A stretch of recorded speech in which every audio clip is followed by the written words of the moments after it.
Allô tout le monde, comment ça va aujourd'hui? Alors on en est au sixième dimanche depuis le début du challenge 0 à 100K et je vais essayer de faire ça bref aujourd'hui, puis je vais vous expliquer un petit peu pourquoi parce que je suis en train de faire un gros exercice de gestion de mon temps. Donc je vais vous parler un petit peu de ça tout à l'heure, qui est une de mes priorités dans les prochaines semaines. Donc, première chose, je vais commencer avec une nouvelle qui est pas trop le fun, mais il faut que j'en parle. Euh, donc, vous saviez, la semaine passée, c'était mon événement LinkedIn comme une pro. C'était la première fois que je faisais un événement avec M ta marque. Puis, tu sais, j'étais un petit peu sur le hype de tout ce qui s'était passé, puis j'étais super fière de moi, puis tout. Puis là, j'attendais le paiement pour payer l'équipe qui était là avec moi, etc. Puis quand je vois que le paiement arrive pas, ben je vais vérifier un peu quelque chose. Et là, je réalise que c'est le mauvais compte en banque qui a été ajouté à l'événement. Complètement ma faute. Et j'ai j'ai commencé à capoter un peu. Parce que là, je me suis dit, là, l'argent s'en va dans un autre compte en banque, je sais pas où. J'ai pas le numéro de compte parce qu'il masque cette information-là une fois que c'est enregistré. J'ai essayé d'entrer en contact avec Eventbrite. Ils ont finalement réussi à... Ben, ils m'ont parlé par Twitter, genre. Donc, Twitter sert encore aujourd'hui, surtout si vous avez des problèmes avec des services à la clientèle. Et j'ai parlé à ma banque, etc. Tout ce qu'il y a à faire, c'est attendre de voir si le paiement va bouncer. Donc, s'il va être rejeté parce que c'est un numéro de compte qui n'existe pas, etc. Ou voilà.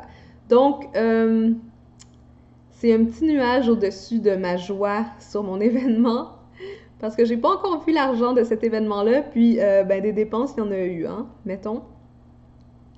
Donc j'espère que tout va s'arranger. Je suis quand même confiante que je vais récupérer mon argent, mais bref, ça m'apprendra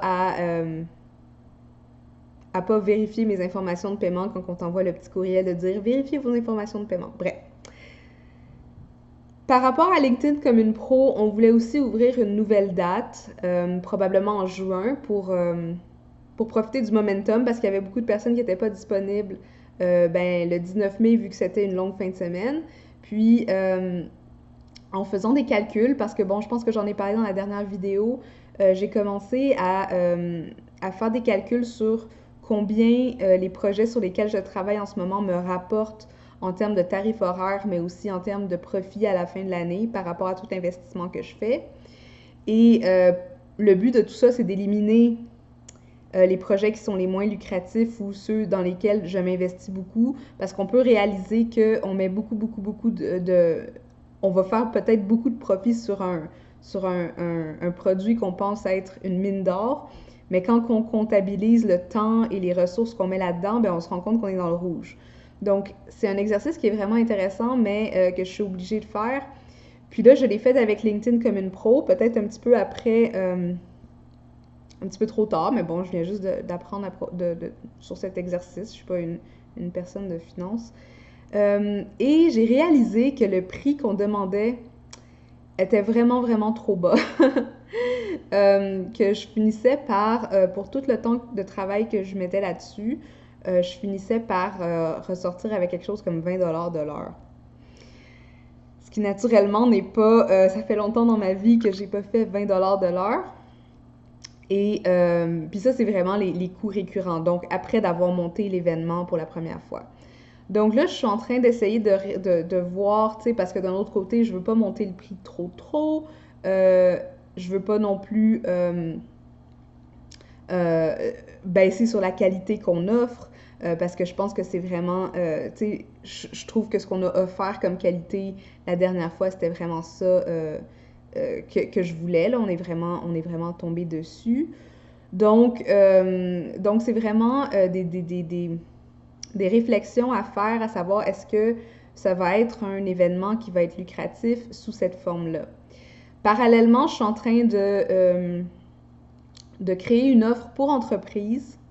LinkedIn comme une pro, mais ça serait qu'on viendrait en entreprise, on donnerait la formation aux gens parce que tout le monde sait que les employés d'une entreprise, c'est les plus grands ambassadeurs d'une marque. Donc, ça serait intéressant pour les entreprises que ces employés-là aient une formation sur comment se présenter, comment vraiment parler de leur travail, etc., d'une façon qui va bien paraître pour d'autres professionnels, notamment sur LinkedIn.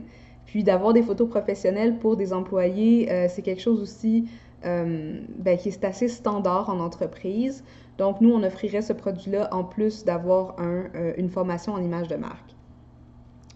Donc voilà, ça c'est mes réflexions pour le moment pour LinkedIn comme une pro. Puis ça me fait réaliser aussi que des fois on est très attaché à un projet, mais qu'on est obligé de le laisser aller sous sa forme actuelle ou sous sa configuration actuelle. Donc c'est toujours des petits deuils, mais c'est aussi des choses qu'on se rend compte, dans le fond, je pense que c'est ça faire de la business intelligente. Donc à suivre pour ça. Voir si on va ouvrir le 16 juin comme date pour LinkedIn comme une pro, ça sera encore à déterminer. Sinon, ça irait probablement à septembre parce que pendant les vacances estivales, c'est beaucoup trop compliqué, je trouve. Puis les gens sont pas là-dedans de toute façon. Donc, toutes ces réflexions par rapport à l'argent, le temps investi, le retour sur investissement, ça m'a fait aussi ouvrir la boîte, la thématique de comment je utilise mon temps moi-même et dans quoi je perds mon temps dans des activités reliées ou non au blog. Puis là, naturellement, je pense à tout ce qui est rapport aux réseaux sociaux, à ma présence sur les groupes, mon animation du groupe Vivre ses ambitions féminines, etc., qui sont toutes des activités qui, naturellement, ne rapportent pas d'argent, mais qui sont considérées comme des activités de promotion, de visibilité, etc. Donc, quand je vais faire mon calcul à la fin de voir les produits que je vends, combien est-ce qu'ils me rapportent versus le temps que je mets aussi en promotion externe, ça va être de savoir est-ce que peut-être j'en mets trop, je devrais mettre plus de temps dans la création de produits puis moins à être présente sur les réseaux sociaux, etc. Donc, ça, c'est quelque chose que je suis en train d'essayer d'établir des balises pour voir comment je vais calculer ça. La première chose qui m'est venue en tête naturellement, c'est un logiciel pour suivre mes projets. Donc là, j'ai installé Toggl sur mon ordinateur. Puis, je vais commencer à faire le suivi de mes tâches et le temps que ça prend pour faire chacune des tâches, parce que comme ça, il faut que je vois si je suis capable d'estimer aussi l'investissement en temps et en travail qu'un produit demande, comme par exemple créer une formation, créer un webinaire, créer une vidéo justement pour le site Vivre ses ambitions féminines, répondre à des contrats. Donc tout ça, il faudrait que j'aie une très très bonne idée de combien de temps ça me demande. Et donc, Toggl va m'aider avec ça. Toggl qui, en passant, est juste un chronomètre qui suit vos projets. Vous pouvez donner un nom de projet et puis là, genre chronométrer combien de temps vous avez passé dans une journée à travailler là-dessus. Puis à la fin, du mois, vous comptabilisez toutes les minutes que vous avez mis là-dessus, etc. Donc, ce qui mène aussi à, on en parle souvent, mais c'est la conciliation entre la vie familiale, le travail de 9 à 5 que j'ai, et ma vie entrepreneuriale, parce que si je m'écoutais, je travaillerais non-stop, mais c'est pas sain comme mode de vie. Donc, suite à un calendrier que Rim Bouximi, en fait, m'a montré comment elle utilise son calendrier, j'ai commencé à me faire une espèce de planning dans lequel j'écris un petit peu de quoi aurait l'air la semaine et où je mets les blocs de travail.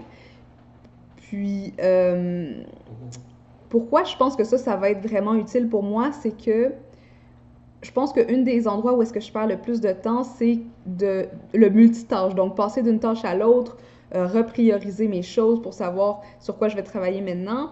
Mais là, ici, comme par exemple, là, je réalise, parce que là, ça me ramasse que je fais des demi-heures de travail, des demi-heures par-ci, 1 heure par-là. Après ça, je reviens le soir, je mange, je travaille encore. Et mon cerveau n'a jamais le temps de passer à d'autres choses, de se reposer. Il est non-stop en train de se demander ça va être quoi la prochaine tâche. Fait qu'avec un horaire comme ça, ce que je trouve intéressant, c'est que, par exemple, là, je vois mon matin, j'ai pas le temps de travailler sur des tâches, donc c'est là que je vais mettre ma lecture de courriel, mes réponses aux courriels, mes réponses sur les médias sociaux. Et je vais me faire des blocs, comme par exemple de 5 à 8 le soir, où est-ce que, ben je finis à 4 heures en passant. Ouais, ben je travaille de 8 à 4, là, je dis tout le temps de 9 à 5, mais tu sais, c'est pour ça que de 5 à 8, je peux commencer à travailler sur ma business. Ou est-ce que, par exemple, le lundi, ça serait dédié à la création de contenu, le mardi à des contrats, le mercredi, ça serait du temps pour moi, des choses comme ça. Donc, de cette façon-là, je sais que si, par exemple, OK, je me dis, OK, ben là, il faut que j'aille nettoyer mes bases de données WordPress, ou je dois changer un pop-up sur mon ordinateur, sur mon site WordPress ou whatever, ben là, je sais, ça va rentrer dans le bloc administration du site que je me mets, mettons, une fois par semaine. Fait que je ne vais pas arrêter ce que je suis en train de faire pour aller faire ma modification de pop-up. Puis là, finalement, j'ai mal priorisé mes tâches parce que j'aurais dû être en train de travailler sur un contrat, par exemple. Donc, ça va être quelque chose que j'ai hâte de voir à quel point ça va m'être utile, mais je pense que ça va libérer beaucoup d'espace mental dans ma tête.